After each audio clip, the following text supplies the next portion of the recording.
Shout out to Squarespace for sponsoring this video. It has been a little over a week since Apple released the new Vision Pro, their mixed reality set, and I was there in the flesh. I got to try it for about 30 minutes, and in an effort to get my video out the same day, super quick, I felt like I didn't say everything that I wanted to say.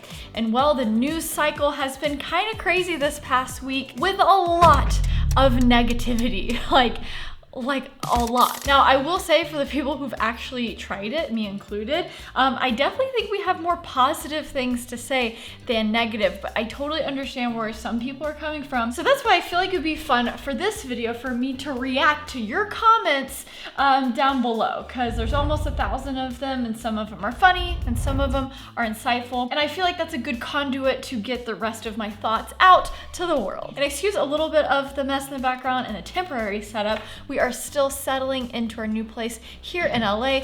More update about that later. Okay, I feel like this should be something a little bit stronger than sparkling water here, because usually after I post a video, I'll only look at comments for a few hours after I post so I can respond to the homies, and then I just don't look at the comments again because I want to be happy in life. Okay, I got a lot of comments like this from Robbie Rob. This seems incredible, but also the most Black Mirror looking piece of tech I've ever seen. A lot of people talking about how dystopian it looks. And Mark Zuckerberg actually did the Lex Fridman show right after this announcement, which was so smart. I've also interviewed the Zuck if you want to check it out. And he actually made a good point where in a lot of Apple's demos, they are kind of just like alone working or watching a movie. There's not a ton of connection happening.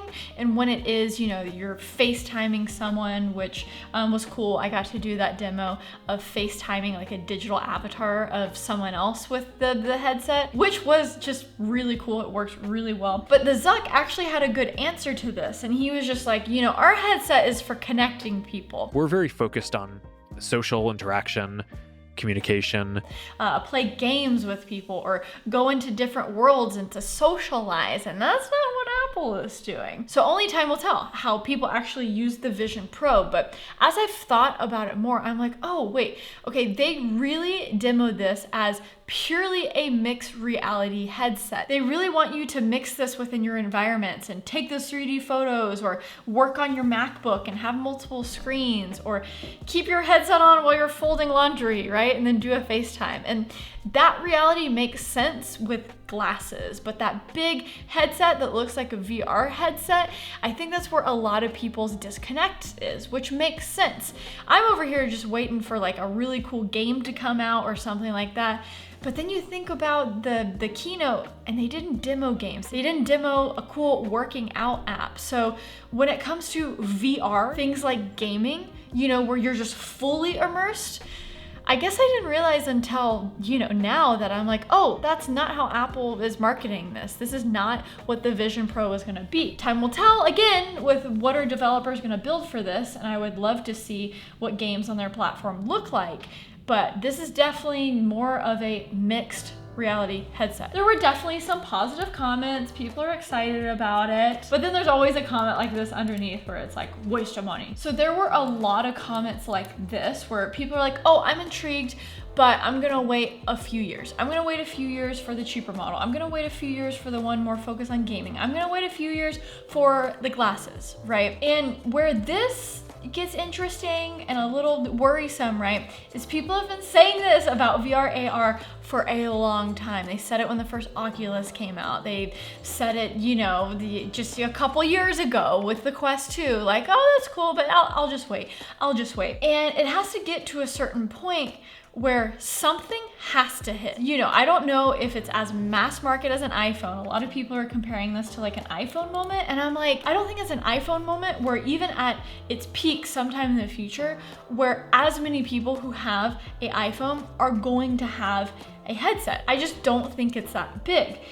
But it's like if something doesn't hit, people will start to be concerned about the space, being like, oh, maybe this isn't it. right? Smartphones were already validated before the iPhone, and the iPhone came along and changed the game, right? Blackberries were already a thing. Can you confidently say that VR and AR is already a thing with what Meta is releasing and all of the other random releases like HoloLens and stuff? Point is, Vision Pro, I don't think is ever gonna reach the heights of the iPhone, right? And also, if people just keep saying, oh, I'll wait for the next one, I'll wait for the next one, at some point, someone has to make the decision of, do we keep going and spending billions and billions like Meta has done, and their investors have not liked all the money they've dumped into this, or do you just declare the space as a whole as a big old flop? It's gonna be the future at some point. The tethered battery pack, oh so controversial. People are saying, hey, I kind of like this idea because maybe you can have another one that you charge and you just plug in. That's gonna be a proprietary Apple cable. You're not gonna be able to buy third-party cables or batteries, and I don't know, for some reason it just seems like an Apple thing to not sell you a spare battery. Every hands-on I watch has roughly been the same. People come out the other side wide-eyed and WTF. It tells me that the experience is very special. Yes, on my first video, it was right after I experienced it for the first time. And I will say, I wish I talked about this more. The most surreal experience is the pass-through. You have this big headset on, but via all of the cameras, you feel like you're in the room. So you don't even have your menus or anything pulled up, but you can see the people around you. You see your hands. It's just like as if the headset wasn't even on your face, but it's just a little bit more fuzzy. That's how I would describe it. A lot of people were asking about the field of view. I feel like it's very accurate to just using your eyeballs, except you just don't have the peripheral view, right? So it's just like this, if that makes sense, like a 24 mil lens in camera terms. And like I said in my first video, the fact that you can control everything by just looking at it and then going like this to select it works so well. But when you're immersed in the experience and then someone comes up and talks to you, the way they kind of just blur into the scene, right? Basically, the more they talk to you, the more of your scene around them disintegrates around them. I don't know if I'm explaining it right, but that stuff, the things that they demoed on their pretty video, it actually works, and it works really well. A comment like this is a good point. I just can't picture an adult choosing to wear a heavy headset over comfortably, just using a laptop or an iPhone to do everyday tasks, everyday productive tasks, right? And I said in the video, it's pretty heavy. It's not super light. And so if I'm being honest, yeah, I rather sit at my computer like I do every day to do most of my normal tasks. So the apps and the experiences on this headset have to be so different and so elevated from our normal experience that we just have to put it on to do certain things. Oh my gosh, the new DaVinci Resolve in the Vision Pro is crazy. I have to put on my headset to do that edit for 3 or 4 hours. I think that would still be too heavy for me, but if developers get creative and the experiences are different than, just porting it over from your computer to the Vision Pro, I think that's where you're gonna see people get excited about this. But if it's merely just a bunch of 2D rectangles in a headset, it's just porting over this and then just having multiple screens, then yeah, I'm with you. I don't see it catching on if it's just that. So I'm hoping this medium gets really creative on how we interact with things. I will say, the level of excitement that I had for eye tracking and pinching and how all of the hand gestures worked so well, that just made me want a Tony Stark setup where I can interact with holograms in real life and throw windows around and control it like that. That is what I'm excited about. Okay, so we need to get into actual spicy comments. I feel like I'm reading only easy ones. But before that, just 1 second, Squarespace, thank you so much for sponsoring this video. And this one is an exciting one because sarad.com version 2, whole new website, is now live using Squarespace. I literally just pressed record on my webcam because I was on my computer here actually making the website go live and tweaking things. And so I'm right in the middle of the excitement. Guys, look at this. I have the peach emoji as a mouse on my website. I am so excited. So we kept very similar colors and themes, but we just wanted to elevate it a little bit, and that was made possible because of Squarespace's new Fluid engine. You probably already know that Squarespace has amazing flexible templates that fit whatever you do. Whether you own a restaurant or a hair salon, or you are a creative that makes stuff, it provides the perfect starting point that you can then go in and customize. But where the Fluid engine comes in, which is just awesome, this is where we are able to really do some cool elements on my own website, saradietschy.com, is you can now take, say, a text block or a photo image and put it wherever you want on your website. So you are no longer restricted to the designated spots to put those photos or text. You can just take that photo and put it wherever, and Squarespace does the magic to make it look good on whatever platform you're on. Desktop, tablet, phone, you don't have to worry about it. I am just so excited on how my website turned out. I'm like scrolling through here now, and you know what? It's not perfect. I still have to add content to it, like some text I see isn't done, and a lot of my branded content sections, but I know me, and if I don't make this live where you guys can go and look at it, I'm not gonna feel pressure to get it done. So this is me like forcing myself to write those few paragraphs of text that I need to get done. Shout out to my designer Rudra, who helped me with this website. I knew I just wanted it to be super clean, and that I needed help with that. And so he really hopped into the Fluid engine and got things looking like exactly the way I want. And what's great about Squarespace is I can keep it up to date. So even if I have someone help me with it, I can go in there and change the text, change the photos, and customize it however I want. So I love these animations at the bottom for my Stay Peachy store. Last month, I very softly launched new merch because I wanted to try Squarespace's integration with Printful, and it has worked so well, and I've learned a ton how to use it.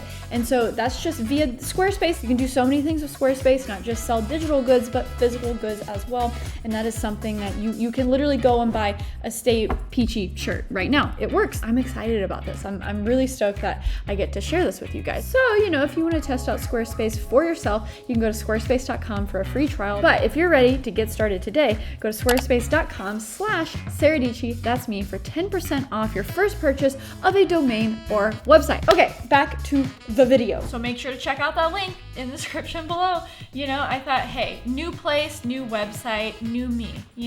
We need to update, refresh the brand a little bit, which is very exciting. You know what's something that you guys got to give me props for? Okay, I feel like I was one of the very few people who did not do the same thumbnail as everyone else. Okay, my thumbnail was basic, but everyone and their mother did the eyes popping through the goggles. Oh my gosh, Apple would kill me if they heard me call the Vision Pro goggles. Okay, Michael, this is a good point because this is something that I've actually thought about. I think 3D videos will come to iPhones very soon. There definitely won't be a need to wear your headset while taking these 3D photos, videos, because everyone was making fun of the dad who is sitting there with a headset taking a photo of his kids, right? And it just looked goofy and out of place. This is something that I actually said to the Apple representatives after I experienced the 3D video. It was pretty surreal. It felt like you were right there. And I was like, wow, okay, I can't wait for this tech to come to iPhones. That would make more sense because then you could relive that in your headset, but you don't have to put on a goofy big, Vision Pro to actually capture it. Okay, so I think a lot of people had different opinions than me in regards to bringing this on an airplane, which Apple did demo a lot. And people are like, I don't know what you're talking about. I would totally bring this on the airplane, in hotels, to get that really immersive movie experience. Which totally, yes, they were just, for me, I don't know, I'm like a 5'5" woman with an average size head and neck. They just felt a little too heavy on me to have those on my face for the full 2 hours for a movie on an airplane. And think about that. You have 2 hours of battery life and you're on an airplane. Some movies are like 2.5 hours. What if they just die before the movie ends? Sarah, I have to know, how do you think this can disrupt workspaces? Example, I only need a MacBook Pro plus the Vision to replace my editing PC with a triple monitor setup. The first thing that I think about is video editing. When you're video editing, the most annoying thing is cramping down your timeline on this tiny screen. You're always zooming in and out of the timeline because you don't have a ton of horizontal space, and then you're limited with the vertical space on how tall your timeline can be. So when you have text and effects and different video clips and audio effects. You know, you have to like scroll, things are hidden. And so if you have a headset with great resolution, like the Vision Pro, something like that really excites me, because then all you have to do is kind of just like look around a little bit, and you don't have to like zoom in, zoom out. You're just gonna be able to take in much more information, I'm hoping, right? I'm not limited to physical space on how long my timeline can be. So I can see me posting up here at the desk, having the Vision Pro on, and a timeline like this long, and I have my mouse and my keyboard, and I work via the pass-through, right? And I'm just editing. That's gonna be cool. I hope that's cool. I hope that's a thing. So there are a lot of comments about this being like genuinely creepy. You know, the way Apple presented this, like it probably could have been better. John Prosser has talked about this a ton. And I will say the main girl that they used, the reveal of the eyes part was really cool at the event, on the big screen and the music playing and the reveal of like, you know, the eye projection on the outside screen was super cool. But then you go on their website and just the pictures of her, it looks goofy. For some reason it doesn't translate as well in the images and the graphic design. But yeah, I don't know, a lot of it had Ready Player One vibes, which I pointed out in my first video. So I don't know how you completely get away from it not being a little dystopian, if I'm being honest. I do not understand these freaking Amazon comments. Just delete. I try to delete all of the spam. Guys, never respond to me asking you to telegram you for money. That is not me, okay? They're getting creative too and contextual. So does the screen resolution seem like a huge leap past the other VR headsets? Yes.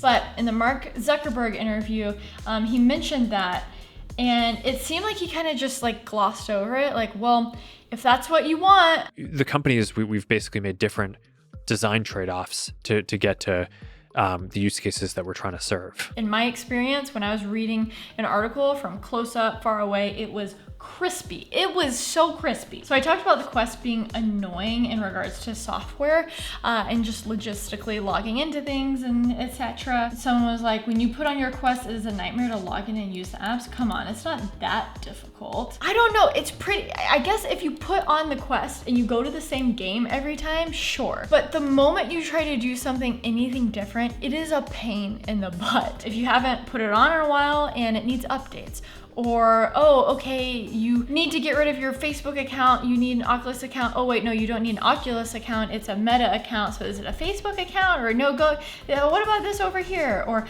trying to do their workrooms. Oh my gosh, that was a pain in the butt, just logging into that, figuring that out. So that's actually how I did a whole podcast with Genius Bar with our Quest.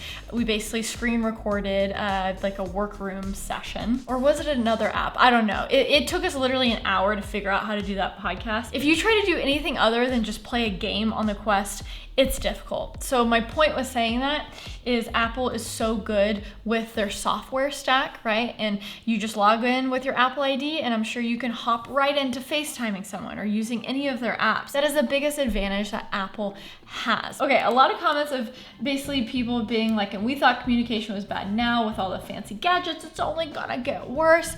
I'm gonna be honest, I see people walking their dog every day and just walking their dog outside, and it's a beautiful day. They're glued to Twitter or something, or listening to something 24/7. So I don't know. I honestly don't know how it could get worse, if I'm being honest. I just feel like phone time would get replaced with headset time. We have already arrived at that reality, essentially. There's always comments like this: Apple gets a pass for everything. No one else would have dared to release a product at this price, yet Apple gets praise for it. I don't think they're getting praise for it. A lot of people are like, this is really expensive. I guess it's not for the mainstream, but we'll just wait for V2 or V3, right? How much was Magic Leap? The Magic Leap headset was a little over $2,000. So there have been expensive headsets out there. Of course, 3500 is still more expensive, but the Magic Leap is out of business. So maybe they should have made their headset even more expensive. I'm super concerned the use of virtual avatars to represent our faces for video calls is going to make communication and connection much more difficult.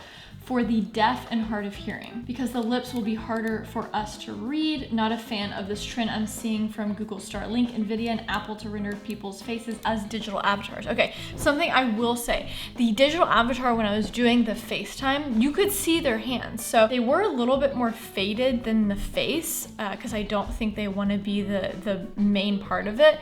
But I think it'll be very easy for them to make the hands more obvious so you can have some form of sign language. And something I will say is Apple is slipping in these AI features everywhere. They're not saying the buzzy AI word, but there are a lot of accessibility features that weren't on the main stage, but are still really great releases. Maybe I'll cover them later. And so something that is advancing super quick with all this AI magic that we're seeing is live transcription. So I imagine in this world, you're gonna be able to have live transcription with people talking. At least I'm hoping, but definitely a valid concern. Okay, so there are many more comments, but I don't think you guys want this to be an hour-long video, so thank you so much for hanging out with me as I am getting settled in our new home here.